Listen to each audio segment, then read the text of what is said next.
गुंतता हृदय ही.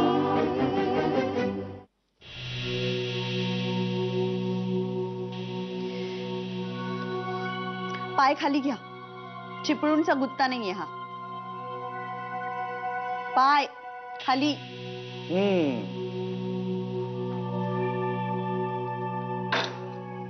अनसिव्हिलाइज्ड. काय म्हणालात वहिनी?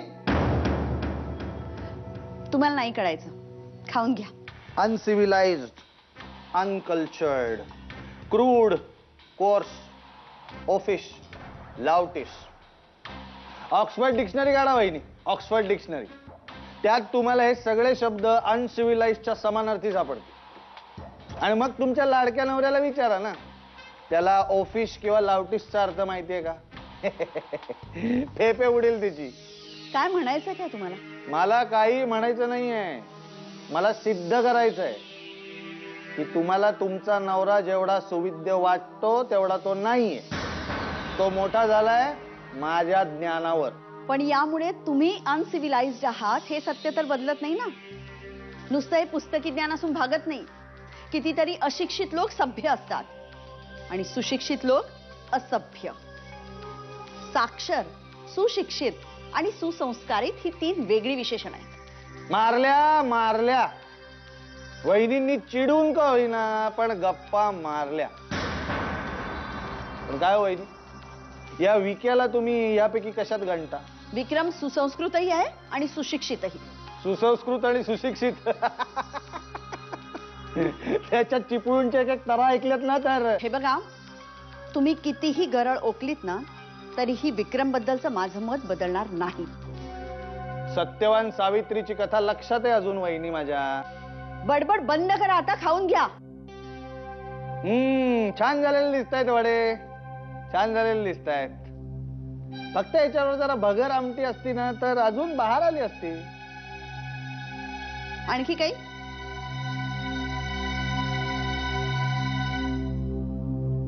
वा, तृप्त झालो वहिनी, तृप्त झालो. कलियुगात सुद्धा पोथ्या पुराणातल्या स्त्रिया आहेत हे बघून तृप्त झालो. त्यात आश्चर्य वाटण्यासारखं काय आहे? पोथ्या पुराणात तुमच्यासारखे महाभाग पण आढळतात की. दैत्य, आसूर, राक्षस. खरंय खरंय वहिनी. काय तू अजूनही माझ्या प्रश्नाचं उत्तर दिलेलं नाहीयेस विक्रम. तू त्या पेपर्सवर का सह्या केल्यास? मी 10 वेळा विचारून झाले. मग का विचारतेस सारखं सारखं? तुला माहिती आहे ना मी उत्तर द्यायचं टाळतोय ते. मग का 10 वेळा विचारतेस? आणि I am not answerable. You are. Of course I am not. मी चीफ आर्किटेक्ट आहे आणि तू माझी सबऑर्डिनेट आहेस. आणि तू माझ्या केबिन मध्ये येऊन मला जाब विचारतेस. अच्छा, म्हणजे या केबिन मध्ये आतापर्यंत जे जे घडलंय त्यामध्ये आपलं नातं बॉस आणि सबऑर्डिनेट असंच होतं का प्रत्येक वेळी, प्रत्येक क्षणी? कम ऑन, आता तू मला कॉर्नर करायचा नको प्रयत्न करूस. विक्रम, तू अजूनही माझ्या प्रश्नाचं उत्तर दिलेलं नाहीयेस. तू का सह्या केल्यास? तुझ्यासाठी.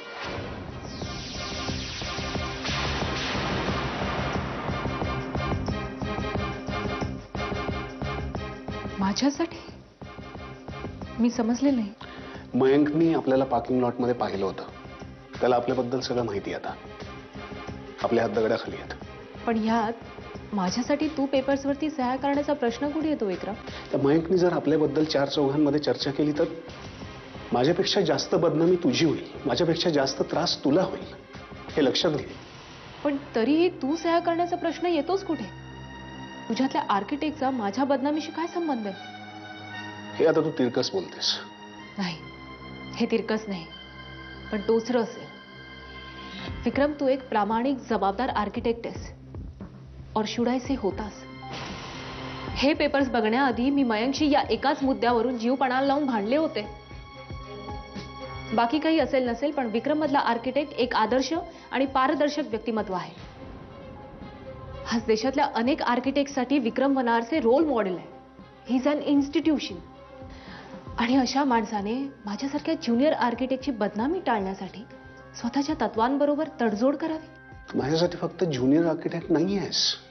तुझं आणि माझं नातं. थांब विक्रम, इथेच थांब. तुझ्या आणि माझ्या संबंधांसाठी तू तुझी व्यावसायिक नीतिमत्ता सोडावीस हे मी मान्य करणार नाही. असं केलंस तर माझ्या मनातलं तुझ्याविषयीचा आदर, स्थान सगळंच डळमळीत होईल. आणि मग आपल्या नात्याला मयंक म्हणतो तसं एक प्रकरण, या व्यतिरिक्त काहीही अर्थ राहणार नाही. आणि मला हे नकोय. मला असं नातंच नकोय. हे तू काय बोलतेस अनन्या? मी जे बोलते ते त्यातल्या सगळ्या शक्यता, रिस्क लक्षात घेऊनच बोलतेय. तू ते साईन केलेले डॉक्युमेंट्स डिसऑन कर विक्रम. असं कसं डिझोन करता येईल अनन्या? तुला ते मुळीच अशक्य नाहीये. गरज पडली तर सांग, माझ्याकडून ह्या सह्या जबरदस्तीने करून घेण्यात आल्या होत्या. त्यात आपल्या नात्याची जाहीर चर्चा होईल. होऊ दे ना, चर्चा होऊ दे. विक्रम, मला माझ्यापेक्षा तुझी जास्त काळजी आहे.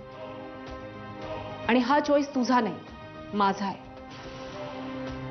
तू हे डॉक्युमेंट डिसऑन कर, नाहीतर आपलं नातं संपलं. आणि यात मला तडजोड नको आहे.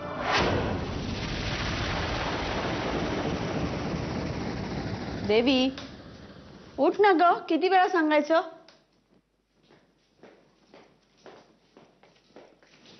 ट्युशनला उशीर होतो ना ग मग. हा देवी, हे देवी, काय होतंय तुला? हा, काही लागलंय का? काय होतंय?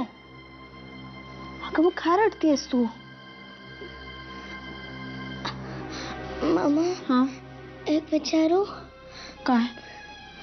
आपल्या घरी हल्ली सारखे सारखे डॅडा आणि आजोबा का भांडत असतात?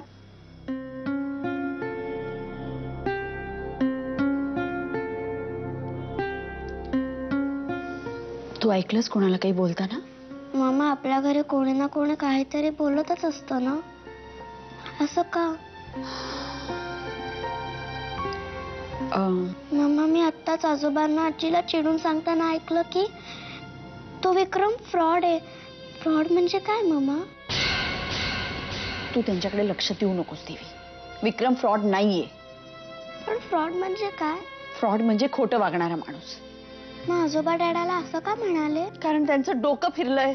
बघ, आता तू पण चिडलीस, मग तू जाऊन आजोबांशी भांडशील. मामा, आपल्या घरी सगळेजण एकमेकांशी का भांडत असतात? आधी असं नव्हतं ना, मग आताच असं का?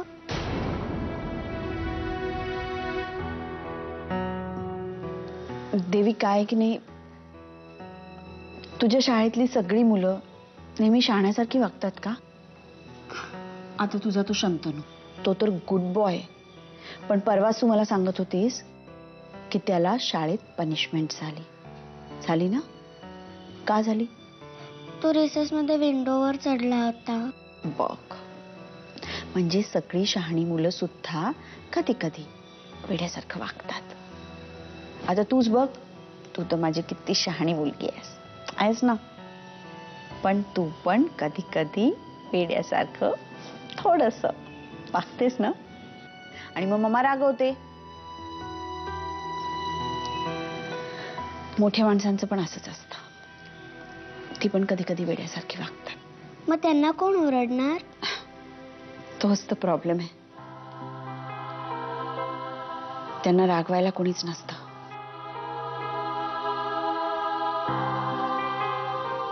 म्हणून त्यांचा स्वतःचा वेडेपणा खूप उशिरा लक्षात येतो त्यांच्या.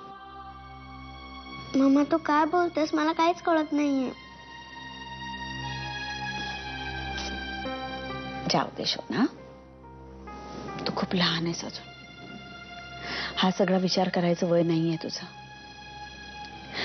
देवासमोर आपण रोज शुभंकरोती म्हणतो ना, तेव्हा काय सांगतो?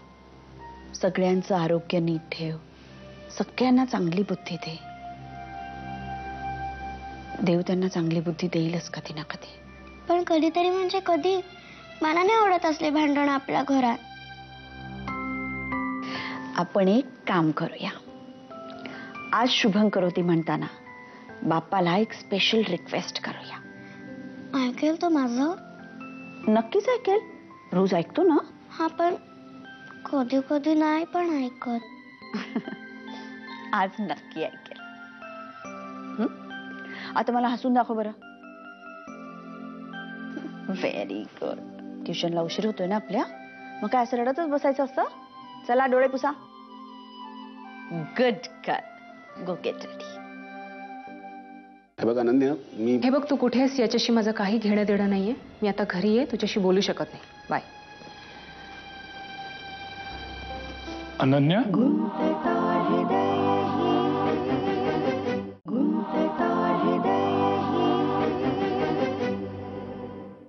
मयंक. मयंक म्हणजे तुझा बॉस नंबर 2, राईट? तुझ्या बॉस नंबर 1 बरोबर असलेल्या अफेअर बद्दल त्याला कळलं म्हणून तो तुझ्या बॉस नंबर 1 ला ब्लॅकमेल करतोय. हा? गौरी, तुला सगळं माहिती आहे. रवंथ का करत बसलीयस? तसं नाही ग, पण तुझ्या या फॅमिली ड्रामामध्ये इतके कॅरेक्टर्स आहेत ना की कधी कधी मला विसरायलाच होतं कोण कोण आहे आणि कोण कोण आहे. आणि मी शाळेत असल्यापासून आहे ना जरा माझं बीजगणित कच्चच आहे. म्हणजे ते एक्स मानून वाय न छेदून त्याला क्यूच्या स्क्वेअरनं गुणा असं काहीतरी आलं ना की माझ्या डोक्याचं भजच व्हायचं. मयंकने विक्रमला ब्लॅकमेल करून त्या फ्रॉड प्लॅनवरती सही करून घेतली. मग आता काय? मी विक्रमला सांगितलं की तू ह्या सगळ्या गोष्टीमध्ये इन्व्हॉल्व्ह नको होऊस. तू डिक्लेअर कर की तुझ्यावरती दबाव आणून सही करून घेतली आहे. अगो पण असं केलं तर कितीतरी प्रश्नांची भूतं उभी राहतील. कसला दबाव, कुणी आणला दबाव? मग फार फार तर काय होईल, माझ्या आणि विक्रमच्या अफेअर बद्दल जगाला कळेल. मला मान्य आहे ते. I am ready to face the consequences. माझा तुझ्याबद्दलचा आदरच वाढला ग. अगदी मनापासून बोलतेय मी. पण एक मुद्दा आहे. विक्रम हे मान्य करणार आहे का? तो तयार आहे का परिणाम भोगायला? माहित नाही. खरं तर ही टोमणा मारायची वेळ नाहीये, पण मला बोलल्याशिवाय राहवत नाहीये. काय? मी तुला म्हणलं होतं ना की त्याच्यावर तुझ्यात आणि त्याच्या फॅमिलीत चॉईस करायची वेळ आली तर तो काय करणार आहे? त्याचा इथे काय संबंध आहे? ही पहिली पायरी आहे अनन्या. हे जर असंच चालत राहिलं ना तर हा प्रश्न विचारायची लवकरच पाळी येईल.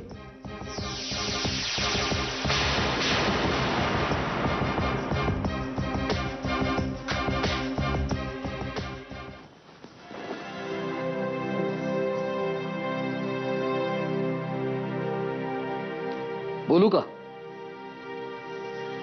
बोला ना बाबा. काय? मयंकच्या पैशाचं काय झालं? तू त्याचे पैसे परत करणार होतास. मी प्रयत्न करतोय. I will manage. कसं? हा प्रश्न तुम्ही माझ्या काळजीपोटी विचारताय की मयंकच्या? स्वतःच्या. मयंकचे पैसे तू वेळच्या वेळी देऊ शकला नाहीस तर हे प्रकरण माझ्यावर शेकेल. का तुमच्यावर काय शकेल? तुमचा काय संबंध आहे याच्याशी?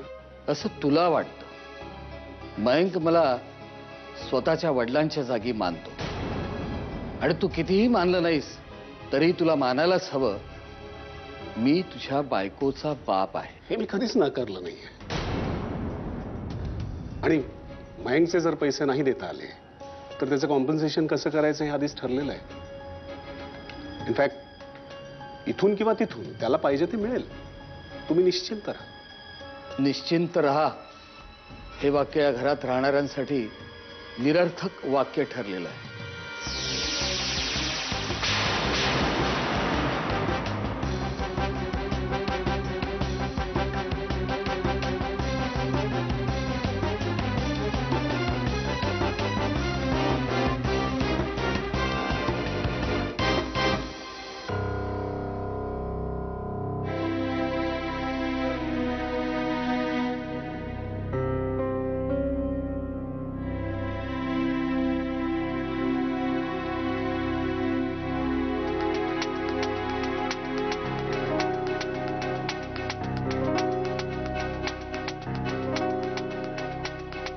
हॅलो. 2 मिनिटं बोलू शकतो का? नाही. हे बघ अनन्या, हे बघ, तू कुठे आहेस याच्याशी माझं काही घेणं देणं नाहीये. मी आता घरी आहे, तुझ्याशी बोलू शकत नाही. बाय. अनन्या, नातं या शब्दावरचा विश्वास उडावा अशाच गोष्टी घडतात हल्ली आजूबाजूला. माणूस तोच असतो पण त्याची रूपं किती वेगळी असतात.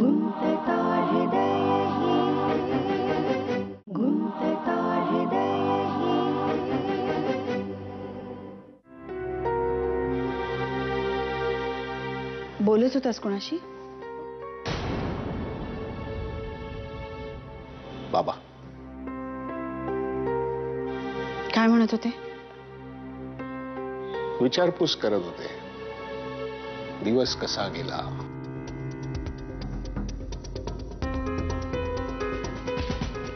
विक्रम, नाही ना प्लीज. मी दिवसभर धावपळ करून घरात दमून आलेलो आहे आणि अशा माणसाला पहिलं पाणी विचारतात, प्रश्न नाही. या घरात निदान तुला तरी हे माहिती असेल अशी अपेक्षा करतो मी. सॉरी. पाणी आणते. थँक्स.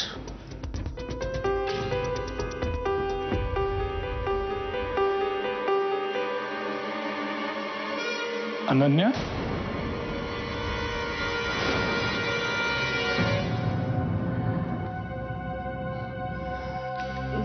बाबा, औषध घेतलं तुम्ही? सा तुम्ही पण ना. झोपायला किती वेळ आता? आता ती येईल तेव्हा. तुझी काय मंगळागौर आहे वाटतं आज.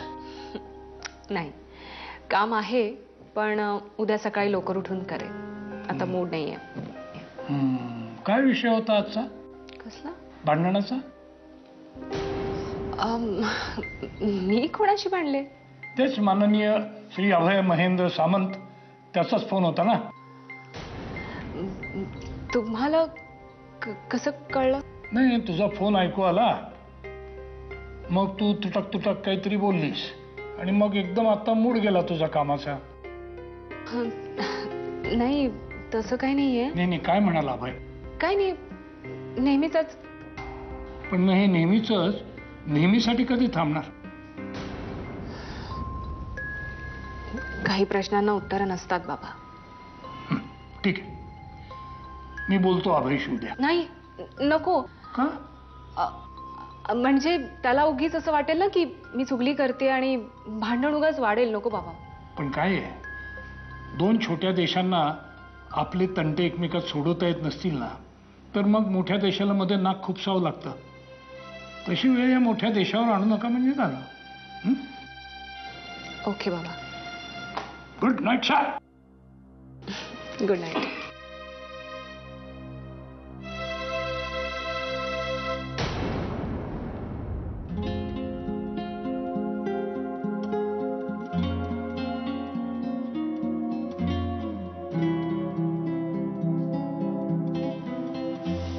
विक्रम, आपण जाऊयात. कुठे? हे घर सोडून जाऊयात. तरी माझा प्रश्न तोच आहे ना. कुठे? कुठेही जाऊयात. अरे केवढं मोठं जग आहे. जगात काही घरं नाहीत, माणसं राहत नाहीत त्याच्यात. कोण नाही म्हणतं. बाहेर घरं आहेत की, आणि माणसं राहतात आपल्या माणसांबरोबर. हा एक तर तुझा भाबडेपणा तरी आहे, किंवा मग तू माझ्यापासून काहीतरी लपवतोयस. आपली माणसं, आपली माणसं, आपली माणसं म्हणजे काय रे? तुझी व्याख्या तरी काय आपल्या माणसांची? आपल्या जवळची माणसं, आपल्या जीवाभावाचे लोक, रक्ताची नाती असलेली लोक, ती माणसं. नातं या शब्दावरचा विश्वास उडावा अशाच गोष्टी घडतात हल्ली आजूबाजूला. माणूस तोच असतो, पण त्याची रूपं किती वेगळी असतात. माझे बाबा म्हणून ते एक वेगळा माणूस आहेत. तेच बाबा आईचा नवरा असतात तेव्हा किती वेगळे असतात. देवयानीचे आजोबा म्हणून ते आणखी वेगळा माणूस असतात. आणि तुझा सास,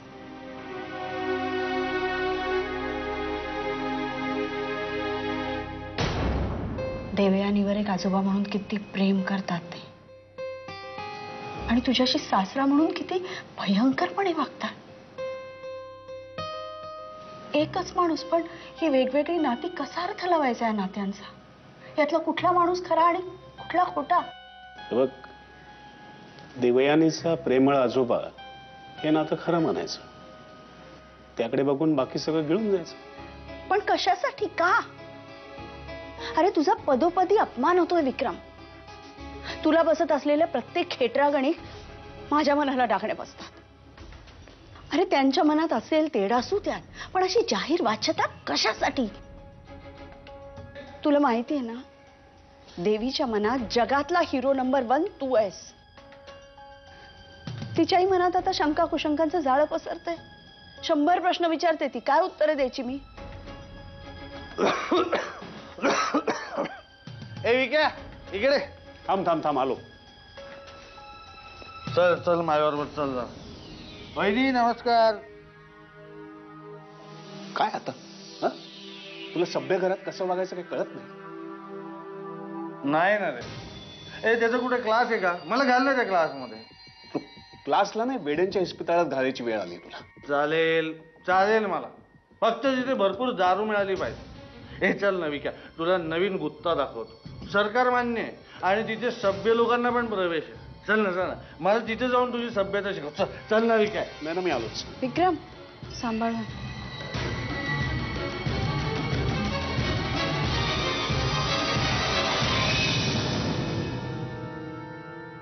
गुंतता हृदय